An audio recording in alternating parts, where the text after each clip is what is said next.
sekarang kita lihat keutamaannya ikhlas. Ini saya ambil ada kalimat menarik dari Imam Syafi'i. Kata beliau, halakan nasu kulluhum illal ulama wa halakal ulama'u kulluhum illal amil wa halakal amiluna kulluhum illal mukhlisi wal mukhlisun ala khadri. Jadi kata Imam Syafi'i, semua manusia itu akan hancur kecuali dia berilmu. Jadi kalau kita hidup tanpa ilmu, hidup kita akan hancur. Tapi orang-orang berilmu juga tetap akan hancur kecuali mereka amilu, menjalankan ilmu. Kan banyak orang pintar yang ilmunya tidak jalan. Kalian mungkin kalau dibandingkan antara referensi kebaikan di kepalamu dengan kebaikan yang benar-benar kamu jalankan, itu mungkin bisa 80-20, bisa 90-10%, jangan-jangan 99-1%. Jadi ya, sangat sedikit yang kita wujudkan dalam amal. Maka manusia itu hancur tanpa ilmu, tapi ilmu tidak ada gunanya tanpa amal. Wahalakal amiluna kulluhum illal mukhlisin. Dan orang yang beramal pun pada akhirnya juga akan hancur kecuali orang-orang yang ikhlas. Berarti orang yang orientasi amalnya itu Allah saja. Kalau kita mengamalkan ilmu dengan target macam-macam yang selain ilmu, Pak, saya ingin kaya, saya ingin sukses, saya ingin jadi pejabat, saya ingin apa saja, di luar Allah, pada akhirnya juga mungkin kita kecewa, mungkin kita gagal, mungkin kita kehabisan banyak daya, energi, mungkin umur kita habis sia-sia dan lain sebagainya. Itu halakal amilun. Beda kalau kita targetnya Allah saja, maka halakal amilun kulluhum illal mukhlisin, kecuali orang-orang yang ikhlas. Wal mukhlisun, berarti kalau sudah ikhlas aman toh Pak? Aman. Tapi wal mukhlisun ala khadrin amin. Orang-orang ikhlas itu ya ujiannya banyak, tantangannya banyak. Dia harus hati-hati. Nanti kita lihat ada banyak sekali tantangan-tantangan orang ikhlas.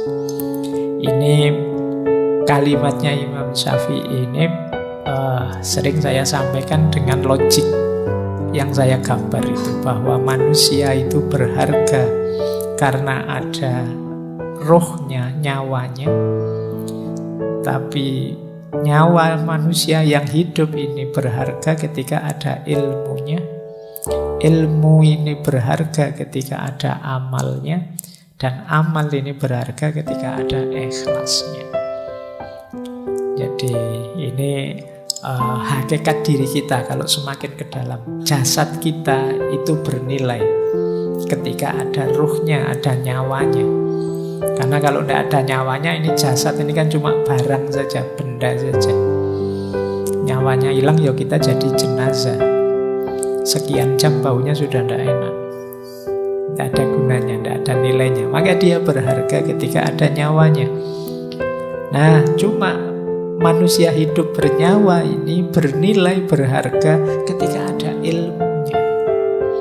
Yang membedakan kita dengan semua makhluknya Allah yang lain itu ilmunya. Tapi ilmu ini juga berharga, bernilai ketika ada amalnya.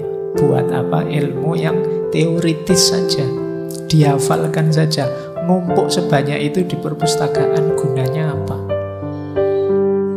Tidak ada harganya kalau tidak ada amalnya. Bayangkan Indonesia ini memproduksi berapa banyak konsep, berapa banyak teori. Dari kalian saja yang mahasiswa, coba dihitung. Di kampus saya UIN itu setahun 4 kali wisuda. Setiap kali wisuda 500-an orang. Berarti 2000 satu tahun. 2000 itu semuanya bikin skripsi, tesis, disertasi. Bayangkan kalau setiap skripsi, setiap tesis tadi menyumbangkan sesuatu untuk hidup kita berbangsa, bernegara, beragama. Kontribusinya adalah kecil saja dari satu skripsi. Dari kampusku saja 2000 kontribusi setiap tahun. Ditambah kampusmu, ditambah kampus yang lain, berapa ribu kampus di Indonesia ini. Oh, itu kalau ada dimensi amalnya semua, Indonesia ini jaya sudah. Luar biasa. Cuma ya kan kalian tahu sendiri kan, pada akhirnya skripsimu itu yang numpuk di perpustakaan. Isinya juga begitu-begitu. Nanti ditiru adik kelasmu. Ya sekarang ada Turnitin tidak bisa jiplak, tapi kan ya kamu sudah pinter ganti kalimat. Apalagi saya kemarin ada yang cerita itu ada trik-triknya Pak biar tidak terdetek oleh Turnitin. Ya wis pintermu memang di situ. Jadi ya makanya akhirnya ya apa kalau bahasa agama jadi tidak barokah ilmu. Cuma numpuk di perpustakaan. Kamu juga saya yakin waktu nggarap skripsi kan tidak terbersit nawa itu ilmu lillahi ta'ala. Bayanganmu kan sementing tidak lulus, sementing cuma itu dok pikiranmu. Tidak dapat gelar, tidak ditanya-tanya kapan lulus, pikiranmu itu saja. Ya sudah.